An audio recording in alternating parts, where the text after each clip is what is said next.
Praise the Lord. സംഖ്യാപുസ്തകം 23 1 മുതൽ 30 വരെയുള്ള തിരുവചനങ്ങൾ. അനന്തരം ബിലെയാം ബാലാക്കിനോട്, ഇവിടെ എനിക്ക് 7 യാഗപീഠം പണിത് 7 കാളയെയും 7 ആട്ടുകൊറ്റനെയും ഒരുക്കി നിർത്തുക എന്ന് പറഞ്ഞു. ബിലെയാം പറഞ്ഞതുപോലെ ബാലാക്ക് ചെയ്തു. ബാലാക്കും ബിലെയാമും ഓരോ പീഠത്തിന്മേലും 1 കാളയെയും 1 ആട്ടുകൊറ്റനെയും യാഗം കഴിച്ചു. പിന്നെ ബിലെയാം ബാലാക്കിനോട്, നിന്റെ ഹോമയാഗത്തിൻ്റെ അടുക്കൽ നിൽക്ക, ഞാൻ അങ്ങോട്ട് ചെല്ലട്ടെ, പക്ഷേ യഹോവ എനിക്ക് പ്രത്യക്ഷനാകും. അവൻ എന്നെ ദർശിപ്പിക്കുന്നത് ഞാൻ നിന്നോട് അറിയിക്കും എന്ന് പറഞ്ഞ് കുന്നിന്മേൽ കയറി. ദൈവം ബിലെയാമിന് പ്രത്യക്ഷനായി. ബിലെയാം അവനോട്, ഞാൻ 7 പീഠം ഒരുക്കി ഓരോ പീഠത്തിന്മേൽ 1 കാളയെയും 1 ആട്ടുകൊറ്റനെയും യാഗം കഴിച്ചിരിക്കുന്നു എന്ന് പറഞ്ഞു. എന്നാറെ യഹോവ ഒരു വചനം ബിലെയാമിൻ്റെ നാവിന്മേൽ ആക്കിക്കൊടുത്തു. നീ ബാലാക്കിൻ്റെ അടുക്കൽ മടങ്ങിച്ചെന്ന് ഇപ്രകാരം പറയണമെന്ന് കൽപ്പിച്ചു. അവൻ അവൻ്റെ അടുക്കൽ മടങ്ങിച്ചെന്നു. അവനും മോവാബ്യ പ്രഭുക്കന്മാർ എല്ലാവരും ഹോമയാഗത്തിൻ്റെ അടുക്കൽ നിന്നിരുന്നു. അപ്പോൾ അവൻ സുഭാഷിതം ചൊല്ലിത്തുടങ്ങിയത്, ബാലാക്ക് എന്നെ അരാമിൽ നിന്നും മോവാബ് രാജാവ് പൂർവ്വ പർവ്വതങ്ങളിൽ നിന്നും വരുത്തി, ചെന്ന് യാക്കോബിനെ ശപിക്ക, ചെന്ന് ഇസ്രയേലിനെ പ്രാകുക എന്ന് പറഞ്ഞു. ദൈവം ശപിക്കാത്തവനെ ഞാൻ എങ്ങനെ ശപിക്കും? യഹോവ പ്രാകാത്തവനെ ഞാൻ എങ്ങനെ പ്രാകും? ശിലാഗ്രങ്ങളിൽ നിന്ന് ഞാൻ അവനെ കാണുന്നു, ഗിരികളിൽ നിന്ന് ഞാൻ അവനെ ദർശിക്കുന്നു. ഇതാ തനിച്ചു പാർക്കുന്ന ഒരു ജനം, ജാതികളുടെ കൂട്ടത്തിൽ എണ്ണപ്പെടുന്നതുമില്ല. യാക്കോബിൻ്റെ ധൂളിയെ ആർക്ക് എണ്ണാം?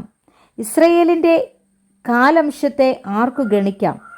ഭക്തന്മാർ മരിക്കും പോലെ ഞാൻ മരിക്കട്ടെ, എൻ്റെ അവസാനം അവൻ്റേതുപോലെ ആകട്ടെ. ബാലാക്ക് ബിലെയാമിനോട്, നീ എന്നോട് ഈ ചെയ്തത് എന്ത്? എൻ്റെ ശത്രുക്കളെ ശപിപ്പാനല്ലോ ഞാൻ നിന്നെ വരുത്തിയത്. നീയോ അവരെ അനുഗ്രഹിക്കുകയത്രേ ചെയ്തിരിക്കുന്നു എന്ന് പറഞ്ഞു. അതിന് അവൻ, യഹോവ എൻ്റെ നാവിന്മേൽ തന്നത് പറവാൻ ഞാൻ ശ്രദ്ധിക്കേണ്ടായോ എന്നുത്തരം പറഞ്ഞു. ബാലാക്ക് അവനോട്, നീ അവരെ മറ്റൊരു സ്ഥലത്തു നിന്ന് കാണേണ്ടതിന് എന്നോട് കൂടെ വരിക. എന്നാൽ അവരുടെ ഒരറ്റം മാത്രമല്ലാതെ എല്ലാവരെയും കാണുകയില്ല. അവിടെ നിന്ന് അവരെ ശപിക്കണം എന്ന് പറഞ്ഞു.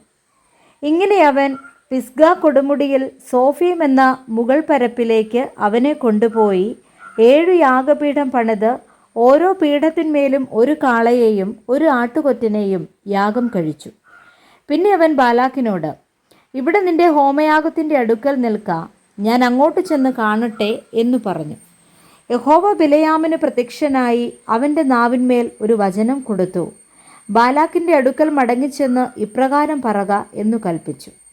അവൻ അവൻ്റെ അടുക്കൽ വന്നപ്പോൾ അവൻ മോവാബ്യ പ്രഭുക്കന്മാരോട് കൂടെ തൻ്റെ ഹോമയാഗത്തിൻ്റെ അടുക്കൽ നിന്നിരുന്നു. അപ്പോൾ ബാലാക്ക് അവനോട്, യഹോവ എന്ത് അരുളി ചെയ്തു എന്ന് ചോദിച്ചു. അവൻ സുഭാഷിതം ചൊല്ലിത്തുടങ്ങിയത്, ബാലാക്കെ എഴുന്നേറ്റു കേൾക്ക, സിപ്പോരിൻ്റെ പുത്ര എനിക്ക് ചെവി തരിക. വ്യാജം പറവാൻ ദൈവം മനുഷ്യനല്ല, അനുതപിപ്പാൻ അവൻ മനുഷ്യപുത്രനുമല്ല. താൻ കൽപ്പിച്ചത് ചെയ്യാതിരിക്കുമോ? താൻ അരുളി ചെയ്തത് നിവർത്തിക്കാതിരിക്കുമോ?